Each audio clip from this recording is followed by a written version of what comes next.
당뇨는 평생 관리해야 하는 병일까요? 아니면 치료를 통해 졸업할 수 있는 병일까요? 당뇨는 반드시 치료해야 하는 병입니다. 당뇨를 치료하고 졸업할 수 있는 모든 노하우를 10일간의 당뇨 편지를 통해 무료로 보내드립니다. 고정 댓글에 있는 링크를 눌러 지금 바로 신청하세요. 안녕하세요, 한의사 이희민입니다. 많은 분들이 당뇨는 평생 관리하는 병으로 생각하십니다. 그래서 당뇨약을 먹고 음식 관리도 하고 운동도 하죠. 그런데 아무리 관리를 해도 혈당이 안 잡히는 분들이 있습니다. 사실 생각보다 많습니다. 그리고 열심히 관리해도 당뇨합병증이 오기도 합니다. 왜 그러는 걸까요? 노력이 부족해서일까요? 그리고 당뇨는 완치가 정말 불가능한 걸까요? 이번 영상에서 모든 답을 드리겠습니다. 끝까지 집중해주세요.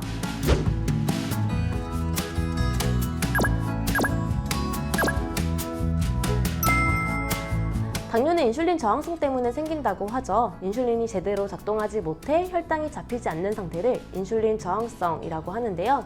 이러한 인슐린 저항성이 높아지면 인슐린이 제대로 쓰이지 못해 결국 혈당이 높아지는 것이죠. 그럼 간단하죠? 인슐린 저항성을 검사하고 인슐린 저항성이 생긴 원인을 찾아 해결하면 됩니다. 더불어 그에 맞는 생활관리를 하면 되고요. 그렇게 했을 때 당뇨를 평생 관리가 아니라 졸업할 수 있는 것이죠.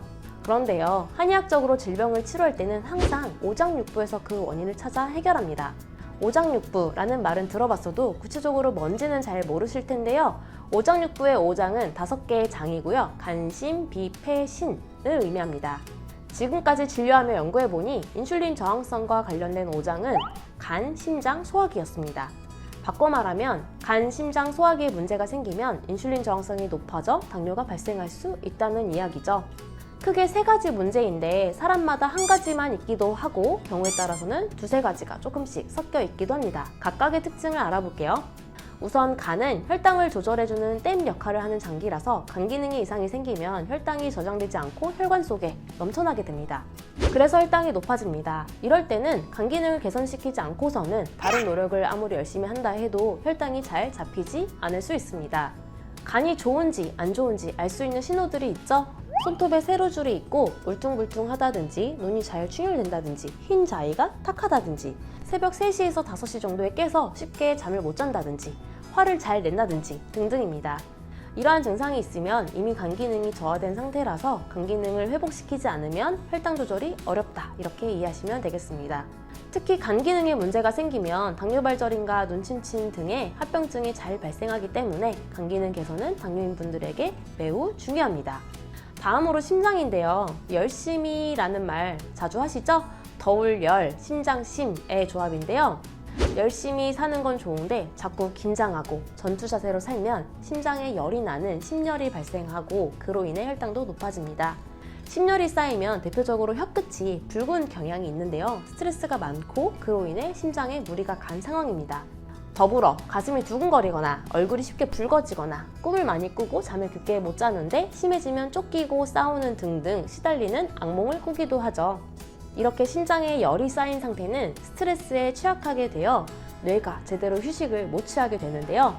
즉 뇌가 지속적으로 과흥분된 상태인 것이고 뇌가 과흥분되면 뇌는 영양분으로 혈당을 계속해서 요구합니다.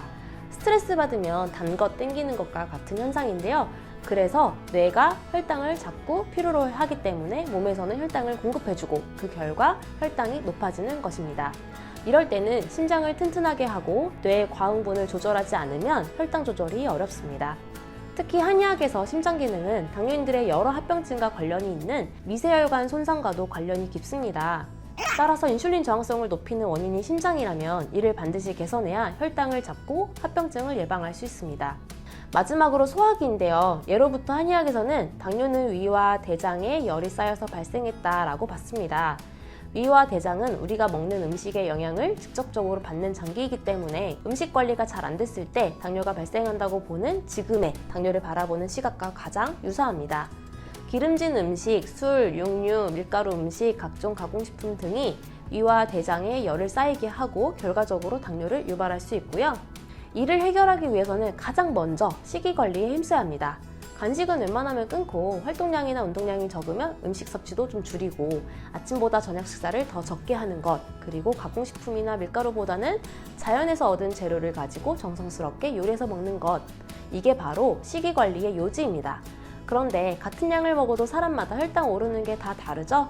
그것은 사람마다 선천적으로 가지고 태어난 소화기의 건강 상태가 다르기 때문입니다. 따라서 자신의 소화기 상태를 정확하게 이해하고 이에 따라 자신에게 맞는 식사 전략, 혈당 관리 전략을 세우는 것이 매우 중요하다고 봅니다. 이번 영상에서는 인슐린 저항성을 높이는 3가지 핵심 원인을 한의학적 관점으로 살펴봤습니다. 아주 쉽게 설명했으니 3가지 중 나의 당뇨는 무엇 때문이었는지 혹은 3가지 모두 때문이었는지, 그래서 3가지를 모두 치료해 줘야 하는지 살펴보시길 바랍니다. 인슐린 저항성의 원인을 이해한다면 당뇨는 평생 관리를 넘어 치료하고 졸업할 수 있습니다. 혼자서 인슐린 저항성 원인을 찾기 어렵다면 더불어 인슐린 저항성 수치도 검사해보고 싶다면 1644-5178로 문의주세요. 자세한 상담 도와드리겠습니다. 마지막으로 당뇨스쿨에 매주 3개씩 업로드되는 당뇨스쿨 영상 꼼꼼히 챙겨보기 힘드셨죠? 영상들 요약해서 카톡으로 보내드릴게요. 카카오톡에 당뇨스쿨이라고 검색해서 친구 추가하세요. 주 3회 업로드되는 영상과 월별 최신 뉴스, 당뇨인을 위한 제품 및 할인 정보 등을 매주 카톡으로 받아보실 수 있습니다. 아래 고정 댓글 확인하시고 지금 바로 카톡 친구 추가하세요. 감사합니다.